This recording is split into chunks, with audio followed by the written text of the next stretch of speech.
तो सब ढेर आदमी एजा बैठल बानी जा। आज ये कार्यक्रम में एजा हमारा बतियावे के नहीं खे। सुबह से 8 बजे से चलो तनी दिन भर बतियावत आवत तनी, लेकिन रोजा आइल बानी तो हमार काम बा बोलल।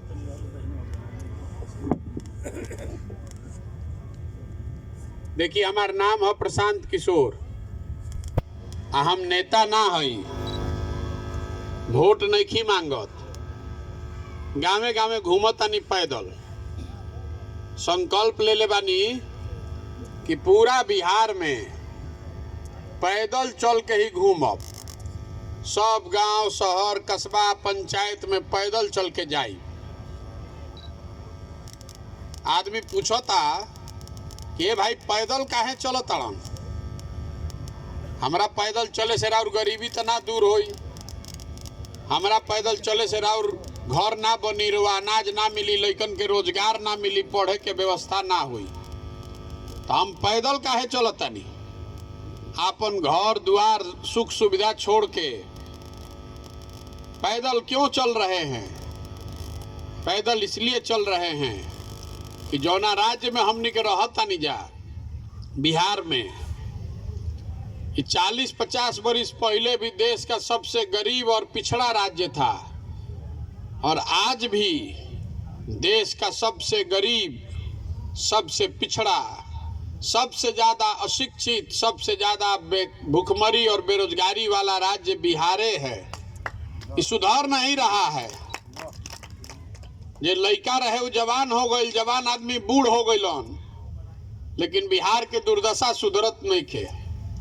जब रवा लड़का हो खब तब वो जब पढ़े के व्यवस्था ना रहे, आजो पढ़े के व्यवस्था नहीं खे।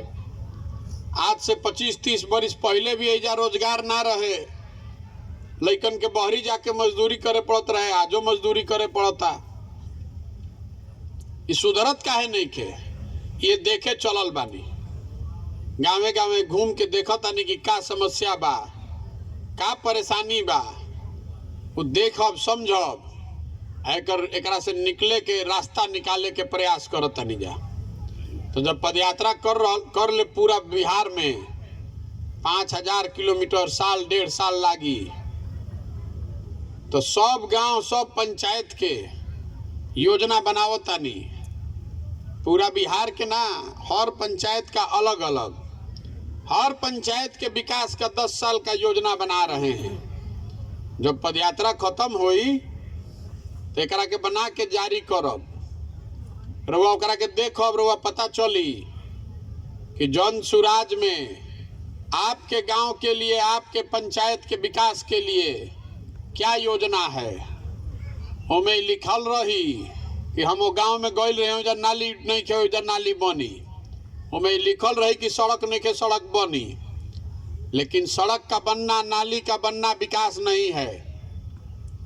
उस योजना में ये भी बताएंगे कि आपके पंचायत में बच्चों के पढ़ने के लिए बढ़िया व्यवस्था कैसे बनाया जाएगा। आपको ये भी बताएंगे कि जो लोग खेती किसानी करते हैं, उस पंचायत में किसानों की आमदनी को कैसे बढ़ाया जाएगा। और सबसे ज्यादा महत्वपूर्ण ये भी बताएंगे कि हर पंचायत में 500 से 1000 नया रोजगार के अवसर कैसे पैदा कइल जाए, ताकि कोई के घर के आदमी के, किसी गरीब के घर के आदमी को बाहर मजबूरी में मजदूरी करने के लिए अपना घर, परिवार, पंचायत, गांव छोड़ के दूसर राज्य में ना जाए पड़ो। हम योजना बनवा रहल बानी। देश विदेश के 500-600 आदमी के जुटैले बानी। सब आदमी लागल बा। जब चलत तानी, गांव गांव घूमत तानी, लोग बतावता, हम अपना आंख से भी देखत तानी। हमारा संगे जितना काम करे वाला आदमी बान, हो जाके पता करत जा। आई सब एक जगह जुटा के जे आदमी सलाह देता, आदमी बतावता, आ दुनिया भर के विशेषज्ञ के जुटैले बानी जेकरा पर काम करता। लेकिन मान ली कि हम तो आज चलल बानी तो देखत तानी, समझे के प्रयास करत तानी। रउआ तो इजे रहतानी, आप तो यहीं रहते हैं, आपको तो मालूम है कि समस्या क्या है। रउआ तो वही समस्या में रोज जियता नहीं। तो रउआ एकरा के सुधारत काहे ने की बताई, इहो बतावे चलल बानी कि सुधर क्यों नहीं रहा है बिहार में। कि सुधर इसलिए नहीं रहा है कि देखी पूरा बिहार में 5 बरिस बैठ के हमनी के बतियावत नहीं जा कि जा कितना भ्रष्टाचार बा, लइकन के पढ़े के व्यवस्था नहीं खे, कोई बीमार पड़ जाओ तो अस्पताल नहीं खे, कोई के रोजगार नहीं खे, सड़क नहीं खे, नाली नहीं खे, घर नहीं खे, अनाज नहीं खे, जे किसान बा ओकरा यूरिया नहीं खे मिलत, ओकरा खेत में पानी नहीं खे पहुंचत, रुआ धान उपजावता नहीं तो 2000 के धान 1500 में बेचता नहीं। ये सब बात रुआ मालूम बा, रुआ बतियाओ तो बानी। लेकिन जहिया चुनाव होता, जहिया वोट देवे के बात होता, वो दिन ये सब बात भुला जाता। बिहार में जहिया वोट होता, वो दिन आदमी के 4 गो बात याद बा। पहला बात, हमार जात का बा, आ के हमरा जात के खड़ा बा, चलो ओकरा के वोट दियाई। जे जात से बच गई ओकरा के हिंदू मुसलमान भारत पाकिस्तान के नाम पर उनका से वोट लिया था। ए भाई छोड़ा है, रोड छोड़ा, स्कूल के बात छोड़ा, लोकसभा में के MP भाई मत देखो, मोदी जी के देखो, पाकिस्तान के देखो, चलो वोट दे दिया हो। जे दोनों से बच जाता तो कहता कि जाए दी भैया रोड नहीं खे, जाए दी हमनी के रोजगार नहीं खे, लइकन के पढ़े के व्यवस्था नहीं खे। लेकिन लालू जी के जो अपराध वाला जंगल राज रहे उ ना चाही, बड़ा खतरा रहे, बड़ा डर हो लागत रहे। 5 बजे आदमी भागत रहन खेत से दुकान बंद करके। तो लालू जी के जंगल राज कहीं वापस मत आ जावे, डर से बहुत आदमी जाके वोट देता भाजपा के। आ चौथा, हमनी के मुसलमान भाई लोग बा, तो ये लोग कहता कि भैया भाजपा के तो ना वोट न दे सकी, भाजपा तो मुसलमान विरोधी पार्टी बा। तो बिहार में बचल के, बिहार में तो 2 गो दल बा, एगो मोदी जी के भाजपा आ दूसरा लालू जी के ललटेन। नीतीश कुमार के तो कोनो दले नहीं के बचल, कि कभी ललटेन पकड़ के लटकत हन, कभी कमल के फूल पर बैठ के पौरत हन। जनता के पते नहीं के कि टिकियन के ने। तो मुसलमान बेचारा कह रहा है कि अब जी ही चाहे मरी, है ललटेने लौकत है, करे पर वोट दियाओ। ईमानदारी से रवा बोली, ये 4 चीज पर वोट देता नहीं भैया, तो काहे के माथा पीटता नहीं कि हमार भैया सड़क नहीं के, हमार गली नहीं के, हमार नाली नहीं के, हमार पढ़े के व्यवस्था नहीं के। जब रउआ जानता नहीं, हम जानता नहीं, तो नेतो जान गई बड़ा सम कि बिहार के जनता कतनो बतिया ले, हंस के गा के गरिया के भोटवा तो हमनिए के दिहन जा, जो इहन जा कहाँ, तो काहे के काम करसन। यही बिहार की दुर्दशा का कारण है। जो नेता है, जनप्रतिनिधि है, उसके मन से हारने का डर खत्म हो गया है। वो जानता है कि जात के वजह से, धर्म के वजह से, लालू के डर से, भाजपा के डर से जनता हम ही को वोट देगी। तो काम होके तो ठीक, ना होके तो ठीक, रवो मजबूरी बा। रवो जाके 5 बरिस गरियावत नहीं, फिर वही आदमी के वोट देता नहीं। हम रोड पर चलता नहीं तो जे भेटाता उ कहता भैया है रोड नहीं के, है सड़क नहीं के, है भ्रष्टाचार बा। अब पूछता नहीं तार विधायक जी कई बार से जीता तड़न, तो कहता भैया 4था बार। तो भाई दोनों कैसे होता, तू गरियाव तो बड़ा कामो नहीं के हो, तो 4 बार से विधायक जी जीततो बाड़न, तो कैसे होता। इहे बतावे चलल बानी। वोट नहीं की मांगत, सबके घरे घरे जाके हाथ जोड़तानी कि अगर आप अपने और अपने बच्चों की चिंता नहीं कीजिएगा तो कोई नेता, कोई दल आपके बच्चे का चिंता नहीं करेगा। कोई करी भैया?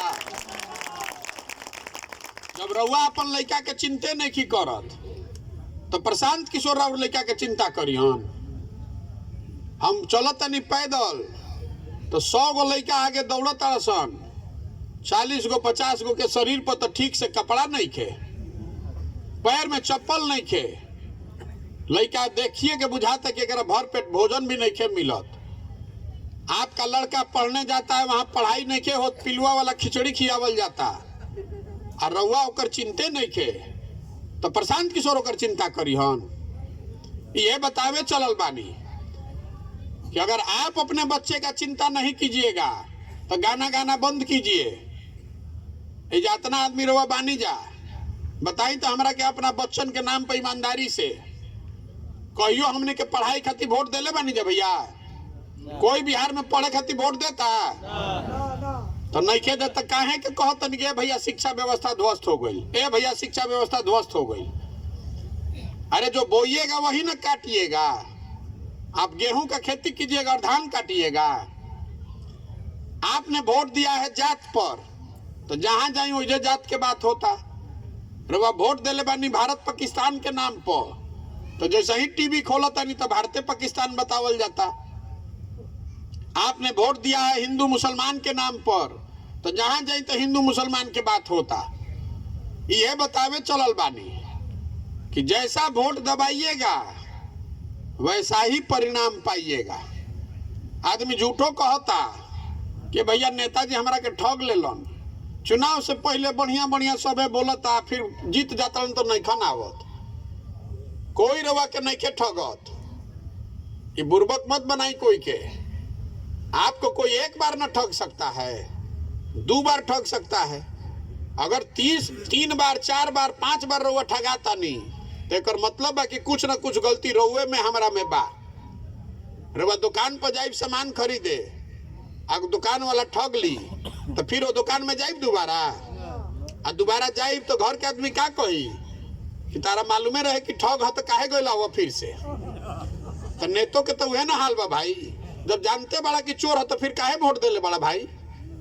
आ देले बड़ा तो फिर अब काहे रोताड़ा? रोवे से ना होई। जो सुधार करना चाहते हैं वोट उस पर देना पड़ेगा। जब चल रहे हैं तो हाथ जोड़ के सबको कह रहे हैं कि संकल्प लीजिए कि वोट जात पर नहीं, धर्म पर नहीं, भारत पाकिस्तान के नाम पर नहीं, 5 किलो अनाज पर नहीं, 500 रुपया पर नहीं। वोट उसको देंगे जो हम लोग के बच्चों के पढ़ने के लिए बढ़िया व्यवस्था करे। वोट उसको देंगे जो हम लोग के बच्चों के लिए रोजगार का व्यवस्था करे।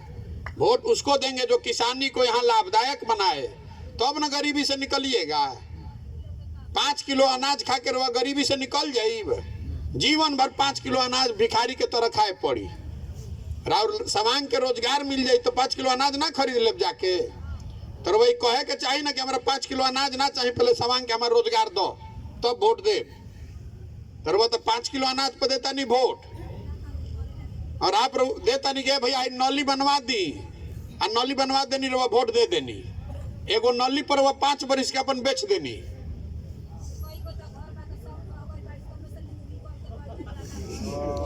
अगर आप 5 किलो अनाज पर, एगो नाली पर, गली पर वोट बेचिएगा, वोट दे दीजिएगा, तो गरीबी से कभी नहीं निकल सकते हैं। गरीबी से निकलने का एक ही उपाय है, अपने बच्चों को पढ़ाइए। अगर नहीं पढ़ाइएगा, अगर राउर लड़का पढ़ी ना है, गाना मत गाई हमारे सामने। हमरा से वोट नहीं मांगत, हमरा के दम मत दिखाई। राउर लड़का पढ़त नहीं के तो खराब होकर हल्ला मचाओ तनी। यहाँ जितना आदमी है, जितना नेता है, कोई कुर्ता पैजामा पहनल लौक गइल तो ओकरा के आदमी धो लेता। ए भैया ही कार्ड बनवा दी, ए भैया हमारे छप्पर छवा दी, ए भैया ही 5 किलो अनाज दिवा दी। आप भिखार हैं। गांधी जी, अंबेडकर, बाबा साहब ने आपको राजा बनाने का अधिकार दे दिया है, और अपने व्यवहार से, अपने मूर्खता से आप भिखार बन गए हैं। आप जिसका बटन दबाते हैं वही ना राजा बनता है। रवा गलत बटन दबावता नहीं तो 5 बरिस भिखार के तरह रवा घूमता नहीं। तो आपको जगाने आए हैं, समझाने आए हैं कि वोट देते समय अपने बच्चों के नाम पर वोट दीजिए। और जकरा के वोट देता नहीं, ओकरा के 5 साल खातिर दी ही। अगर काम नहीं हुआ तो झाड़ू मार के निकालिए बाहर, तब ना आपके घर के सामने आके एड़ी रगड़ेगा। 32 बरिस से लालू नीतीश लगैले बानी, जीवन बीत गई। कितना दिन मौका दिया? 5 बरस बस। लोकतंत्र में 5 बरस के प्रावधान बा। जिस पर भी भरोसा है 5 बरस के लिए उसको मौका दीजिए। वो काम करता है तो ठीक है, और नहीं करता है तो झाड़ू मार के निकालिए बाहर। अपने आप सुधरने लगेगा। एजा तो राजतंत्र बना देले बानी। पहले बाबूजी लूटलन, अब बेटो लूटी हन, अब ओकरा बाद उनकर बेटा लूटी हन। तो जनता कहाँ जाई? तो आदमी कहता कि भैया ये तो बुझाता हमनी के विकल्प न नहीं खे। अरे हम 24 पे आइब की नाइब छोड़ी ना, हम तो आज आइल बनी, आज के न देखी। आदमी कहता कि भैया विकल्प, अभी रोवे सवाल पावत हमी ए भैया विकल्प नहीं के बिहार में रोवा दल बनाई रोवा संगे हमनी के सब आदमी बानी जा, सब आदमी रोवा संगे खड़ा होकर जाई। तो हम आपको बता रहे हैं हमको आपका साथ नहीं चाहिए। समाज जो अपने बच्चों के साथ नहीं खड़ा है, आप अपने बच्चा के साथ खड़ा ही नहीं है, हमारे साथ क्या खड़ा होइएगा? आपको दम है? राउर लेके आधा पेट खा के सुता तो खातिर वो खड़े नहीं क्यों होता? हमारे संग वो खड़ा हो कब? आप पहले अपने बच्चे के लिए खड़ा होइए, तब हमारे साथ खड़ा होइएगा। हमारा झंडा लेके ढोने से नहीं होगा। इसीलिए दल नहीं बना रहे। बिहार में दल कैसे बनेला? जे बनैलस दल उहे हो गई दल के नेता। आयोग कह दिलस कि हमारा बाद होइया ना हमार बेटा। आ कुल जाना तू लोग बिहार के आदमी झंडा लेके ढो जा, मजदूरी करो जा। वो दल विकल्प नहीं है। अगर विकल्प बिहार में बनना है तो गांधी जी ने जो रास्ता दिखाया है, जो बाबा साहब ने रास्ता दिखाया है, समाज को मिलकर विकल्प बनाना पड़ेगा। इसलिए पैदल चल रहे हैं। गांव गांव जाता नहीं कि समाज के मदद से वो सारे आदमी को ढूंढ कर निकालेंगे जो समाज की नजर में सही आदमी है। जब पदयात्रा खत्म हुई तो सबके एक साथ बैठाई और सब लोग मिल के तय करी कि दल बनावे के बाद तो बन जाए दल। लेकिन अगर दल बन गया तो दल प्रशांत किशोर का नहीं होना चाहिए। वो दल किसी एक व्यक्ति का नहीं, किसी एक परिवार का नहीं, किसी एक जाति का नहीं। दल होना चाहिए बिहार के सारे लोगों का, जो इसको मिलकर बनाए और आगे मिलकर चलाए, तब न सुधरी। दल के नेता प्रशांत किशोर काहे होके के चाहिए? दल का नेता उसको होना चाहिए जो बिहार का सबसे काबिल आदमी है, जो बिहार को गरीबी से निकाले, बिहार में व्यवस्था सुधारे, उसको न दल का नेता होना चाहिए। यही से प्रयास करतानी। तो आदमी कहतन के भैया वो सही आदमी कैसे ढूंढतानी?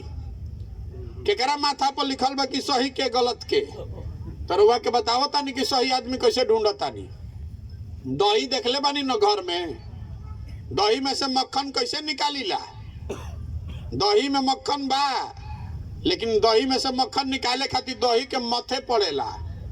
तो समाज भी जमे हुए दही के जैसा है। इसमें सही लोगों की कमी नहीं है। जरूरत इस बात की है कि समाज को मथ के इसमें से सही आदमी को निकाला जाए। तो जैसे रवा दही के मथ के मक्खन निकालीला, वैसे ही हम समाज के मथ के सही आदमी निकाले चलल बानी। रवा गांव में बैठ जाई तो 5 आदमी बैठब, रवा से पूछब हम कि रवा गांव में के अच्छा आदमी बता, रवा नहीं जानत? सब जानता, कोई रवा से पूछे आवते नहीं खे। ये व्यवस्था बनावे निकलल बानी। अब रवा बताई, आपसे सवाल पूछेंगे, आपको जवाब देना है सबको, हाथ उठा के या मुंह से बोल के भी। कैमरा लागल बा, में रिकॉर्ड होके के चाहिए, न तो आदमी कही कि हमारा गांव में तो आइले ना रहन। पिछले 30-40 सालों में बिहार की जनता ने, आपने जिसको भी वोट दिया है, किसी ने आपकी और आपके बच्चों की चिंता नहीं की। अब समय आ गया है कि बिहार की जनता मिलकर अपने और अपने बच्चों के भविष्य के लिए अपना विकल्प बनाए, जनता का विकल्प बनाए। आप बताइए कि बिहार के जनता को मिलकर अपना विकल्प बनाना चाहिए कि नहीं बनाना चाहिए? सबके बोले के बाद आदमी तो हाथे ना उठैलन, फिर से पूछता नहीं। एक बार में हाथ उठाना है। जरा ना बोले के बाद ना भी बोलो जोर से, और जरा हाँ बोले के बाद हाँ भी बोलो जोर से। बिहार सबके बोले के बाद, महिला पुरुष सबके, बिहार की जनता को मिलकर अपना विकल्प, जनता का विकल्प बनाना चाहिए कि नहीं बनाना चाहिए? बनाना चाहिए। बनाना चाहिए ना भाई। तो आदमी कहता कि भैया इतना बात तो बुझाता, लेकिन मान ली कि दल बनियो जाई तो चुनाव कैसे जीतल जाई? इतना बड़ा बड़ा दल है, हमनी के गरीब आदमी, हमनी के ना पार्टी बा ना संगठन बा, चुनाव कैसे जीतल जाई? तो रउआ के बताओ तनी चुनाव कैसे जीतल जाई? लोकतंत्र में जन बल से आगे कोई बल नहीं है। आप वो हनुमान हैं, आपको अपनी शक्ति का एहसास नहीं है, रउआ अपन शक्ति भुला गइल बानी। रउआ में इतना ताकत बा, एक बार जनता खड़ी हो जाए तो कोई नेता कोई दल आपके सामने टिक नहीं सकता है, खड़ा नहीं हो सकता। आपके पास वो ताकत है, आपको जगाने खड़ा करने आए हैं। आज ये हमरा के जानता ओकरा मालूम बा कि प्रशांत किशोर के और कुछ आवे चाहे ना, चुनाव लड़ावे आवेला। 10 बरस में ए देश में जौन नेता जितना दल बाड़न जा, जेकर हाथ पकड़ले बानी वो चुनावे नहीं के हारल आज तक। तो इस बार तय किए हैं कि किसी नेता का नहीं, दल का नहीं, आपका बिहार की जनता का हाथ पकड़े हैं। जिसको भी आप चुनकर निकालिएगा, जिसको भी समाज चुनकर निकालेगा, गरीब हो अमीर हो, अगड़ा हो पिछड़ा हो, हिंदू हो मुसलमान हो, महिला हो पुरुष हो, जिसको भी समाज बीच से चुनकर निकालेगा, उसी के पीछे अपना पूरा ताकत शक्ति पैसा बुद्धि लगाएंगे और आपके सहयोग से उसको जिता कर लाएंगे। तब न बनी जनता के सरकार। बिहार तब सुधरी जब हजारों अच्छे लड़कों को पीछे सहायता करके उनको वार्ड सदस्य में जिता देंगे। जब 5000 6000 अच्छा आदमी के मुखिया और सरपंच बना दिहल जाई। बिहार तब सुधरी जब 100-150 अच्छा आदमी विधायक बनिहन। खाली मुख्यमंत्री बदले से बिहार ना सुधर सके। पूरा व्यवस्था में घून लग गया है, नीचे से लेके ऊपर तक। पूरा व्यवस्था के ओवरवाइलिंग होके के चाहिए कि ना होके के चाहिए? होना चाहिए ना भाई। तो हमरा के आदमी कहता कि भैया प्रयास तो होखो, तो रउआ से हम वोट मांगत नहीं खी, चंदा रउआ से लेत नहीं खी, कोई के एक कप चायो ना पीही, आपन चाय खिचड़ी दाल भात भी लेके संग ही चलता नहीं। कहीं नजर घुमा के देखी हमार फोटो भी नहीं खे लागल।